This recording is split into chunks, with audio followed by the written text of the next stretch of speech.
I opened my front door and nearly tripped over a goddamn construction fence, right across my driveway, zip-tied to my mailbox like it lived there. No notice, no heads up, nothing.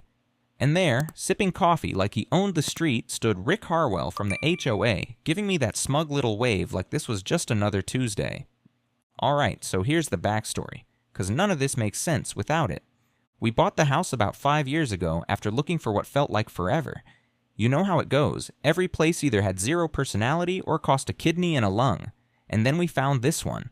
Little corner lot at the edge of the neighborhood with a detached garage out back that made my heart do this stupid excited flutter like I was 10 and somebody handed me a BB gun. It wasn't just any garage. This thing was glorious. Old school, built in the 70s, probably illegal in 5 different ways now, but rock solid, and wired. Real wiring with its own breaker box. Whoever built it meant business. I took one look at that garage and told my wife, that's the one. My wife, Carrie, she's not the type to fall in love with drywall and light fixtures. She's a school psychologist, so her brain runs on logic and practicality, which means she knew better than to buy a house just because her husband got misty-eyed over a pile of lumber with an electrical hookup. But even she got it. We were coming off a rough patch. My dad had passed not long before, and I'd just quit my job contracting for a big defense firm. I was burnt out, barely sleeping, running on gas station coffee and unresolved trauma. That garage, that was my reset button. See, my dad and I, we used to work on cars together. Mostly junkers from auctions. Half the time we didn't even finish them, but it wasn't really about the cars. It was about having a project. Having something. He left me his '68 Mustang Fastback, cherry red, or at least it used to be, and it sat for years in a storage unit while life just kept getting in the way. Mortgage, diapers, braces, you name it. But when we moved into that house, the first thing I did was back that Mustang into the garage like I was tucking in an old friend for the night. I swear to God, I almost cried. The house itself? Nothing crazy. One-story ranch, good bones, decent yard. The neighborhood was clean and quiet, maybe a little too clean. You know that Stepford vibe? Yeah, I clocked it right away. Every lawn trimmed like it was competing for a medal. Every mailbox the same black metal tube with gold numbers. No toys in the yards, no weeds, no personality. We knew there was an HOA, sure, but the realtor said all the usual stuff. They're pretty relaxed. Just minor dues. They mostly focus on landscaping. And for the first couple years, she wasn't wrong. We paid the dues, got the newsletters with their little reminder about trash bins and upcoming Easter egg hunt fluff. I didn't attend meetings, didn't cause trouble, stayed in my lane. I wired the garage properly, cleaned it out, set up my tools, and finally started working on the Mustang. Nights and weekends, mostly. Carrie was supportive, mostly because it made me less of a grumpy bastard. Our kid, Toby, would sometimes sit out there with me, pretending to help, but mostly asking a million questions about what every tool did. That garage became my sanctuary. It was where I went to remember who I was when I wasn't buried in bills and work stress. And I guess, deep down, I always knew something would come along and try to take it from me. I just never thought it'd be the neighborhood HOA coming at me like a damn Bond villain in khakis. It started with a letter, one of those fancy ones with the HOA logo on top and friendly reminder in bold like they're trying to pretend it's not passive-aggressive. I pulled it out of the mailbox thinking it was another one of their "don't forget to trim your hedges" flyers or some bake sale announcement. But no, this one was about me. Apparently, someone had raised a concern about non-conforming exterior use of personal property. That's how they put it. Real vague, real official. I had to read it 3 times before I figured out what the hell they were even talking about. Turns out they meant my garage. Specifically, they were politely requesting that I stop storing industrial equipment in a way that was visible from the street, as it was negatively impacting the visual harmony of the neighborhood.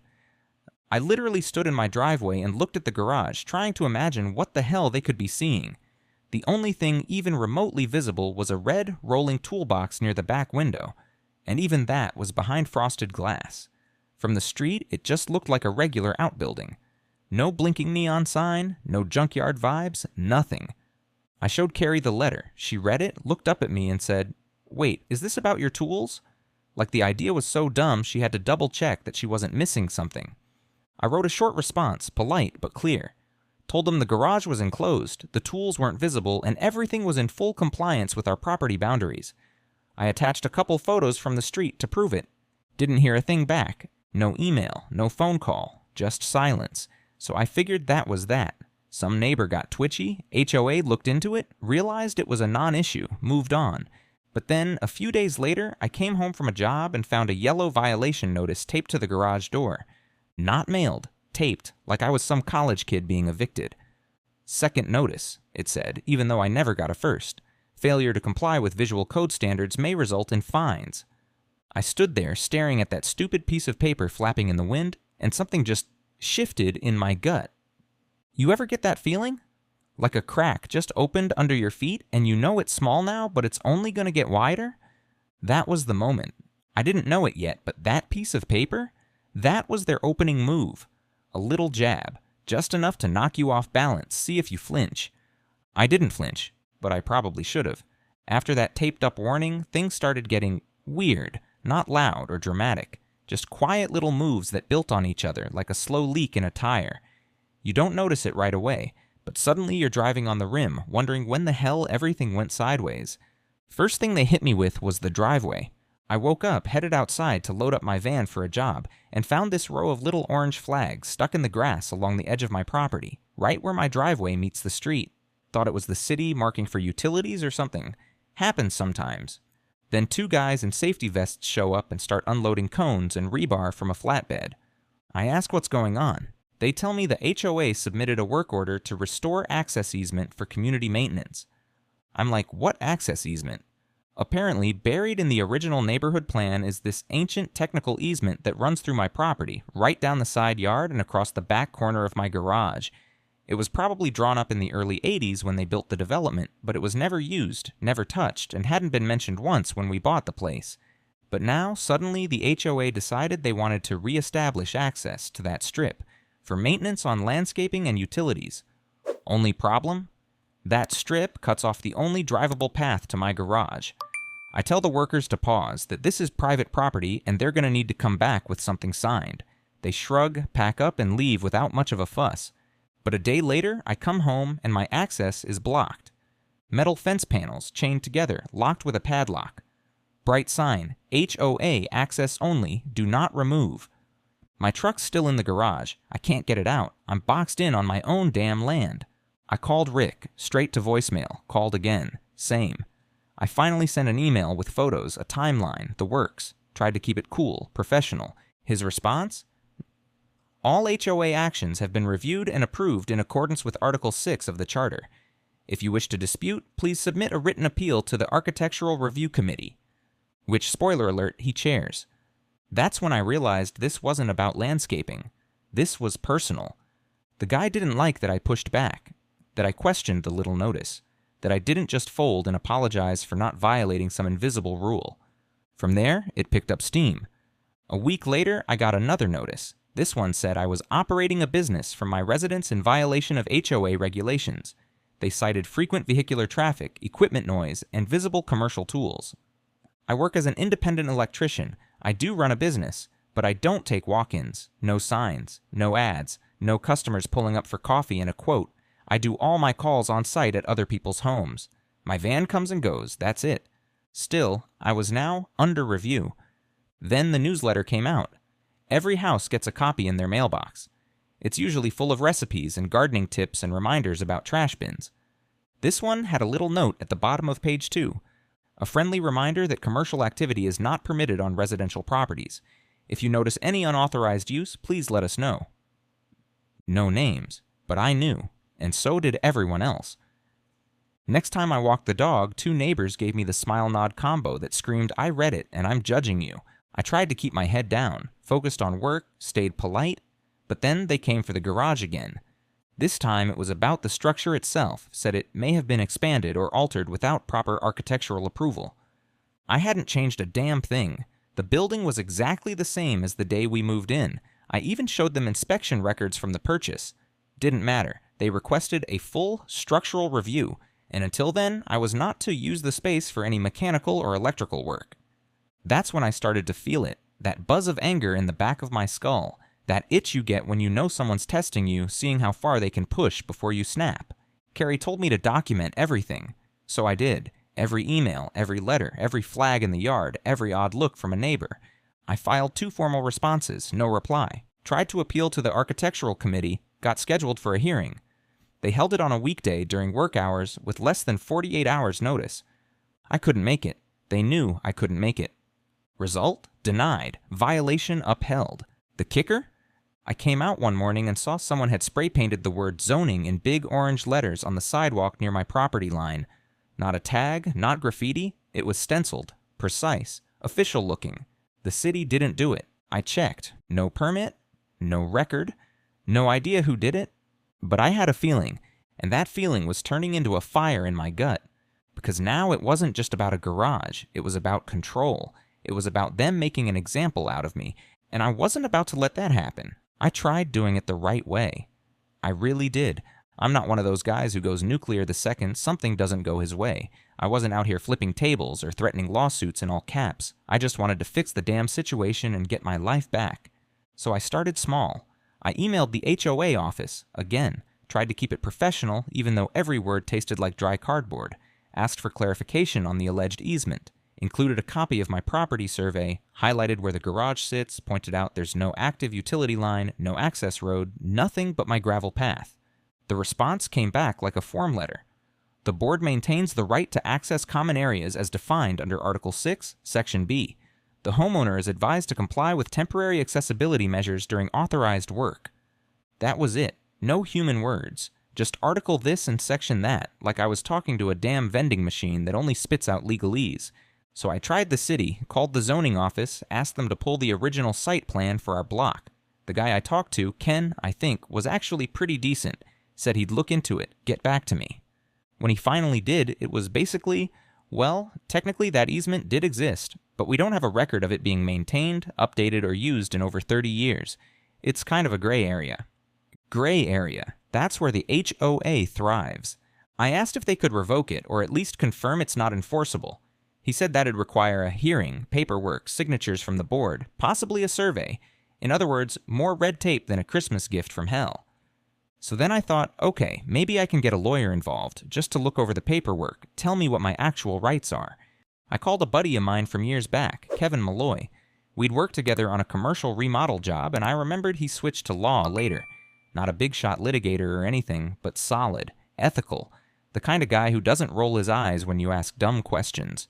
He agreed to take a look. We met at a diner one night, went over everything. He flipped through the HOA documents, my house deed, the survey, and then just sat back and blew out a slow breath. "You're not crazy," he said. "This is a power move. They're stacking technicalities and hoping you don't push back." "So can I sue them?" I asked. "You can, but unless you've got a spare 10 grand and a year to burn, I wouldn't jump into court just yet. Let me try something first." He sent them a formal letter. Nothing aggressive, just enough legal speak to remind them I wasn't alone. We got a one-line response. All matters have been handled in accordance with HOA policy. Translation, go pound sand. At this point, I figured maybe I needed public pressure, so I started talking to neighbors. Not in a pitchforks and torches kind of way, just casual. Asked if anyone else had ever had issues with the HOA pulling surprise easements or blocking access. Most people either shrugged or suddenly remembered an errand and walked away. But a few had stories. One guy, Lucas, told me they once tried to fine him for keeping a canoe behind his shed, said it was unsightly. Another woman said they threatened to sue her over a window-mounted AC unit during a heat wave. Nothing as aggressive as what I was dealing with, but the signs were there. Rick Harwell and his little inner circle liked to flex. I tried to attend the next HOA meeting, not to throw a fit, just to ask questions. They didn't even let me in, said I hadn't RSPD in time. I checked the bylaws later. There's no such thing as an RSVP requirement. So then I went to the community Facebook page. Thought maybe if I just laid out the facts, someone would pay attention. I posted photos, dates, emails, kept it calm, just a timeline of what had happened. Within an hour, the post disappeared. I messaged the group admin. No response. Carrie could see it was wearing on me. She started suggesting I let it go, at least for now. Just park the van on the street and wait them out. But she didn't say it like she believed it. She said it like she was trying to protect me. Even Toby noticed something was off. He asked me one night why I didn't work on the Mustang anymore. I didn't know what to say. I couldn't tell my 12-year-old that the HOA locked me out of my own garage. So I said something stupid like, "Just taking a break, buddy."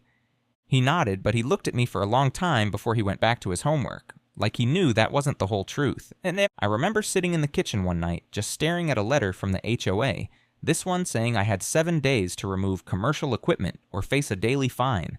and I felt this deep, hollow ache in my chest. Not rage, not fear, just that numb, sinking kind of exhaustion, like the world tilted a little and I was the only one standing on the wrong side. It wasn't just about losing a workspace anymore. It was about losing ground. And I was running out of options. I was sitting out back with a beer, trying to pretend my life wasn't going full Kafka, when I heard someone call my name. Soft voice, real polite. It was Mrs. Hopper. She lives 2 doors down, probably pushing 80, always wearing those pastel cardigans like she's about to host a church potluck. We've waved 100 times, but never had a real conversation. She was holding a Tupperware container, banana bread of all things. I made too much, she said, like this was a normal neighborly visit and not the middle of an active siege. I invited her to sit. We made small talk for a few minutes. Weather, squirrels, how the school district's gone downhill since they cut music. I was waiting for the pitch. Thought maybe she was here to talk me into backing down, make peace with the HOA, restore the harmony of the community. But then she set the banana bread on the table, looked me straight in the eye, and said, "You need to see something." She pulled a manila folder out of her bag. Inside, a stack of photocopies, faded, yellowed edges, a few originals even, carbon copies from a typewriter. I started flipping through, old correspondence, city records, architectural plats, and right there, stamped and signed in blue ink, a revocation of the easement from 1991, signed by the original developer, acknowledged by the city, and accepted by the then-standing HOA president, none other than her late husband. She looked at me and said, "Rick knows. He was at that meeting. He was just the HOA lawyer back then, fresh out of school, but he was there." I stared at that paper like it was a damn artifact from a lost civilization. I couldn't believe what I was seeing. The document was real. It had seals, signatures, dates, not just one copy either.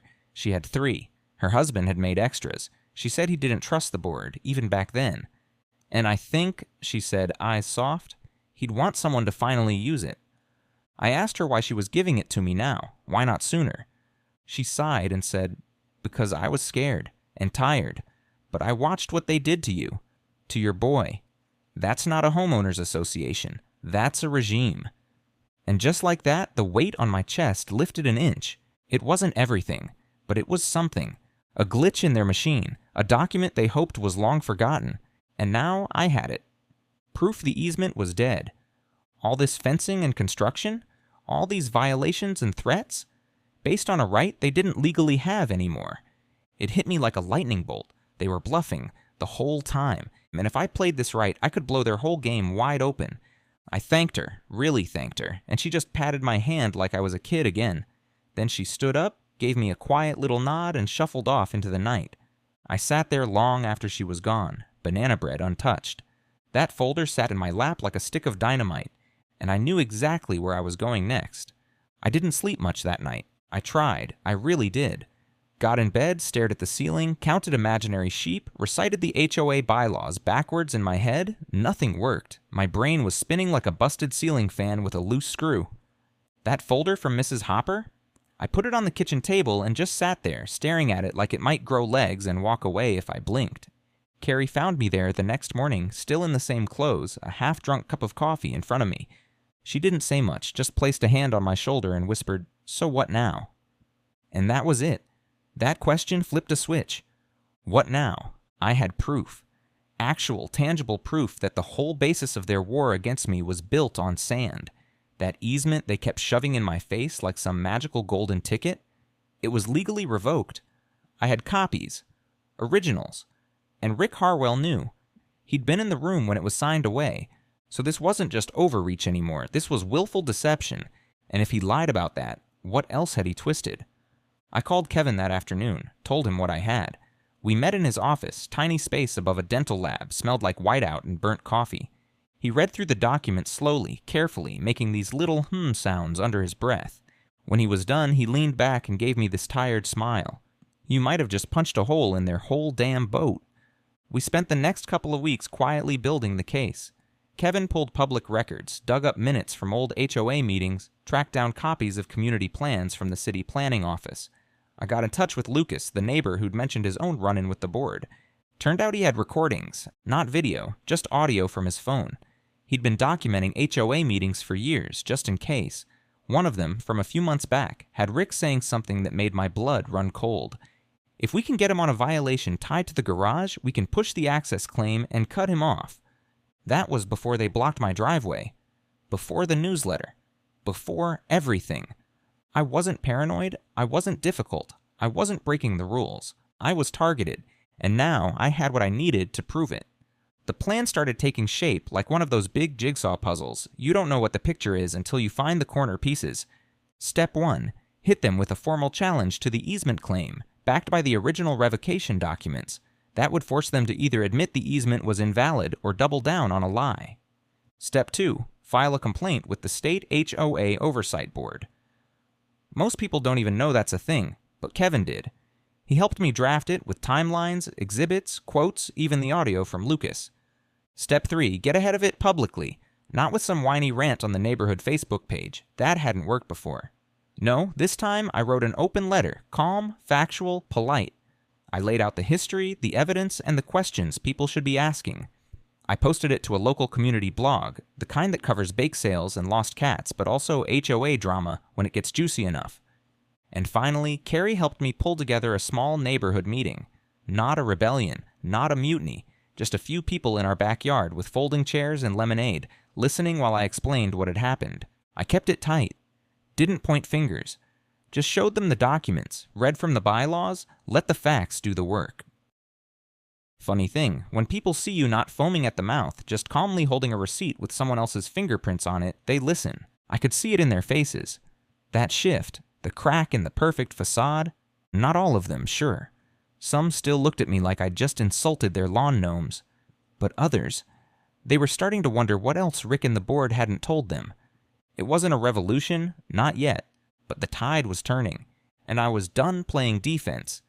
It all kicked off with a knock at the door, not a cop, not a process server, just a courier holding a big white envelope from the HOA hand-delivered. Fancy seal, official looking like they wanted to remind me who they thought they were. Inside was a cease and desist. They accused me of spreading misinformation, said my unauthorized meeting and my public statements were causing undue disruption to the community, told me I was in violation of the HOA's communication code, something I didn't even know existed until that moment. Basically, they were trying to shut me up. But I'd already expected a response. This was their move. They didn't attack head-on. They went bureaucratic. They wrapped their punches in paperwork. Kevin and I were ready. He drafted a response that made their little letter look like a kid's science fair project. He attached the revocation documents, the audio clip of Rick, the zoning maps, the whole timeline, and he sent it to everyone, not just the board, not just Rick. We sent copies to the county zoning board, to the state HOA ombudsman, to the local paper, and because I'm petty, to the mayor's office. You want to play official? Cool. I'll see your letterhead and raise you a full-on audit. And then, almost like clockwork, the cracks started to show. First, someone on the board, Terry I think his name was, resigned. Quietly. No big announcement, just a tiny note in the next newsletter. Due to personal reasons. Then the fence across my driveway came down. No warning, no explanation, just gone, like it had never been there. Couple days later, I saw Rick in front of his house talking to one of the other board members, not smiling, not holding coffee, just red in the face and visibly pissed. He saw me watching from across the street. Didn't wave this time. Then came the letter from the zoning office. They confirmed that based on the original revocation documentation, the HOA had no legal right to restrict access to my property. That easement? Dead and buried. Any further interference could be considered trespassing.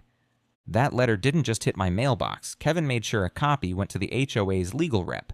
And that's when the fun really started.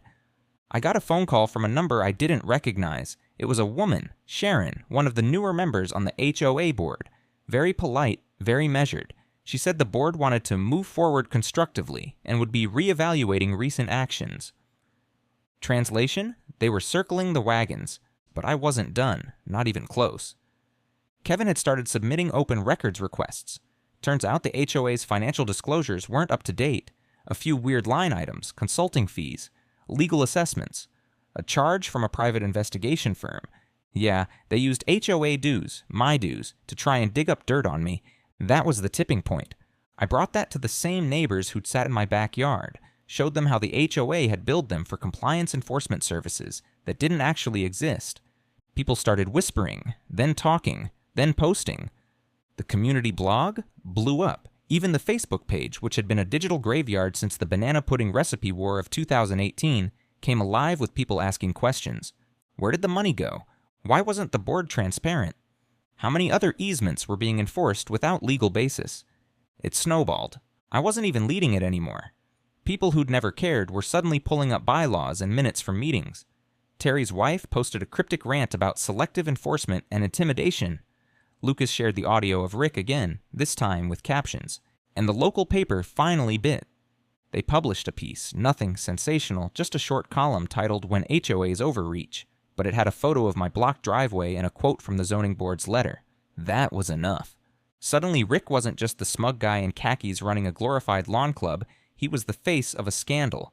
And the moment I knew the tide had turned for real, I got a knock at the door. This time it was Rick himself. No coffee, no smug grin, just a folder in his hand and a tight little smile that looked like it hurt to wear.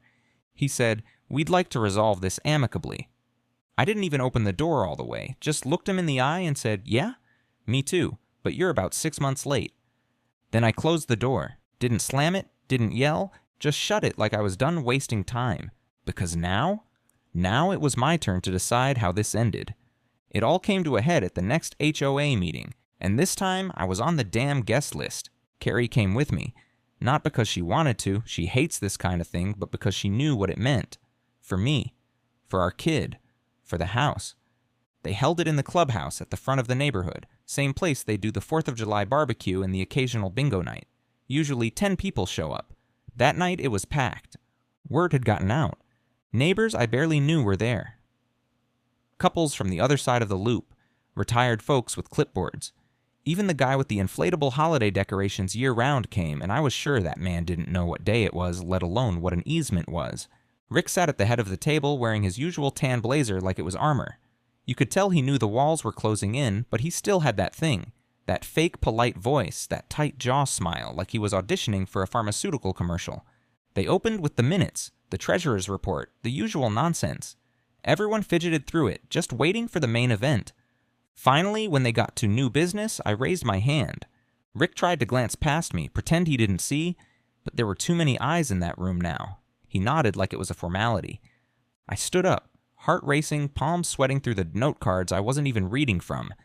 And I told the story, start to finish, calm, measured. I didn't dramatize it, didn't embellish, just laid out the timeline, what they did, how they did it, the forged authority, the illegal use of the easement, the threats, the false violations, the financial records.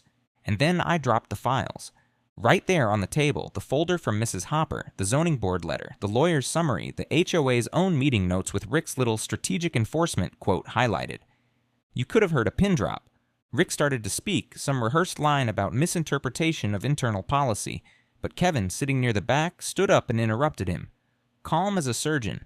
"I have a statement from the State HOA Oversight Committee. Would you like me to read it?" Rick didn't say a word, just sat back in his chair like someone unplugged him. Kevin read it anyway. It was short, formal. The Oversight Board had reviewed the case, found probable cause for abuse of authority. An audit was being scheduled. That's when the room turned. Not loud, not dramatic. Just a low rumble of shifting chairs, sideways glances, neighbors looking at each other like, wait, how long has this been going on? A few stood up to speak. A woman near the back said she'd been fined for having flower pots on her porch, while Rick's place had 6. A guy next to the snack table said he'd been blocked from building a wheelchair ramp for his mother because it didn't match the aesthetic. Suddenly, everyone had a story. And Rick? He just sat there, staring at the table. No folder, no coffee, no more answers. I'll give him this, he didn't storm out, he stayed.